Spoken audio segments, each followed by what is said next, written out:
She walked into the diner every morning with her head held high, the long scar across her face impossible to miss, but what no one knew was the story behind it. If you love your mom and dad, hit that subscribe button right now and show some love to her, because what you're about to hear will move your heart in ways you never expected. The breakfast rush was just beginning at a small-town diner in the heart of America. Coffee cups clinked, the smell of bacon and eggs lingered in the air, and conversations overlapped in a warm hum.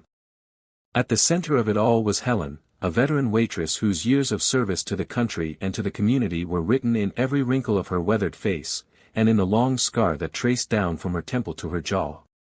To some, it was a mark of courage. To others, it was a reason to whisper and point. Helen had grown used to the stares, the hushed remarks, and the occasional cruel laughter, but that didn't make it easier. She tied her apron, straightened her uniform, and carried trays of steaming plates with steady hands. She was unshakable on the surface, but inside, every insult cut deeper than the scar itself.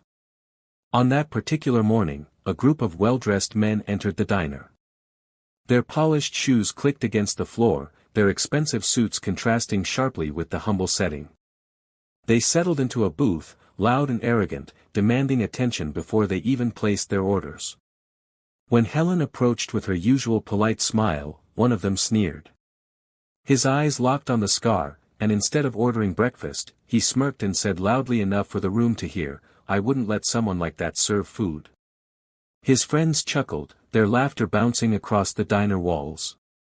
The room grew uncomfortably quiet as Helen stood there, her face stoic, her heart heavy. She'd heard it before, but the sting never dulled. Some customers lowered their eyes, unwilling to intervene. Others shook their heads, whispering about how rude the men were. Helen simply nodded, wrote down their order without a word, and walked back to the counter. But the men weren't finished. They continued to make jokes at her expense, mocking her scar, pretending to be horrified every time she came near. Each insult felt like a dagger, but Helen endured it with grace. She had faced far worse in her life, war, loss, and battles no civilian could ever imagine. Yet the cruelty of strangers still carried its own weight. In the corner of the diner, a young man sat quietly, watching everything unfold. He was dressed in a crisp military cadet uniform, his short hair neatly trimmed, his posture upright. He had been sipping his coffee, trying to enjoy a rare moment of peace before heading to training. But as he listened to the men ridicule the waitress, his jaw tightened. He had been raised to respect sacrifice, to honor those who served, and to never allow disrespect in silence. His eyes shifted to Helen, and he saw more than just a waitress. He saw a veteran, a warrior, someone who had endured scars for the freedom of others. The cadet rose from his seat, his chair scraping against the floor. The sound drew everyone's attention. He walked steadily toward the booth of the mocking men, his gaze unwavering. The leader of the group looked up, annoyed at being interrupted. "Can we help you, kid?" he asked with a smirk. The cadet didn't flinch. He pointed to Helen, who was standing at the counter with her back straight, pretending not to listen. "You see that woman?" the cadet said firmly. "That scar you're laughing at? She earned it serving this country so that you have the freedom to sit here and open your mouth." The diner fell silent. Forks froze midair, and every eye turned toward the confrontation. The men shifted uncomfortably, their smirks fading. The cadet leaned in closer, his voice low but sharp. "While you were enjoying your safe, easy lives, she was out there putting hers on the line. That scar is a badge of honor, and you owe her more respect than you'll ever deserve."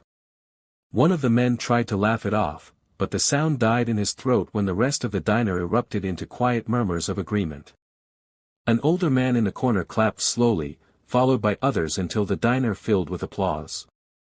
Helen stood frozen, her eyes wide, her lips trembling. For years she had faced ridicule alone.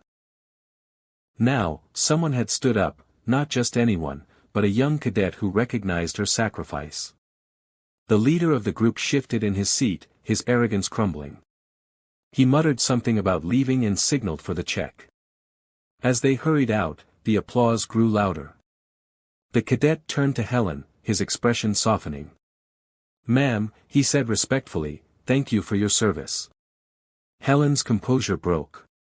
Tears welled in her eyes as she whispered, "Thank you, son." In that moment, the scar no longer felt like a burden. It was a reminder that sacrifice was never in vain, and that courage was still recognized by those who mattered. But the story didn't end there. Later that afternoon, Helen discovered something unexpected. The cadet had quietly paid for every table's meal in the diner, leaving a note at the register. It read, "Respect those who serve. Always. A grateful cadet." The owner taped the note to the wall where it remained, a permanent reminder of the day a young man silenced cruelty with honor. Word of the incident spread quickly through the small town. People who had once whispered about Helen's scar now spoke of her bravery. Customers began to treat her differently, with kindness and respect. And while not every day was free of cruelty, Helen walked into the diner each morning with a little more strength, knowing that her story had touched hearts. One evening, long after closing, she sat in the empty diner and thought about that young cadet. She realized that scars, no matter how visible, were not signs of weakness but of survival. They were proof of battles fought and endured. And sometimes, it only took one person with courage to remind the world of that truth. So the next time you see someone with a scar, whether visible or hidden, remember this story. Because behind every mark lies a story of resilience, sacrifice, and survival.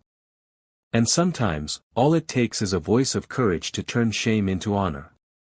Now tell me, where are you watching this from? Which part of the country are you in right now?